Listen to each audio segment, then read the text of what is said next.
ზუსტად 15 წუთში მოვა ჩემი მეგობარი, რომელიც მარხვაზეა. ვიტყვით რომ გემრიელი სამარხვა წვნიანი მოვუმზადო. პილმენის წვნიანი მოვუმზადოთ. ველურ რიგში მოვშუშოთ ხახვი და სტაფილო. ვუმატოთ ადუღებული წყალი, წითელი და მწვანე ბულგარული.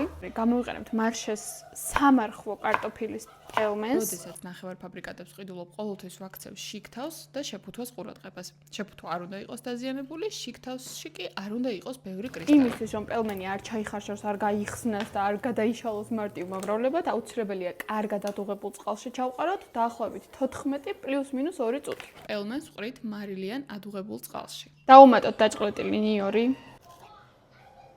და შიგადაშიგ ვურიოთ. ასევე შეგიძლიათ დავუმატოთ თქვენი საყვარელი ბოსტნეული. წვანილის ერთი ნაწილი ახლა დავუმატოთ. მოვურიოთ.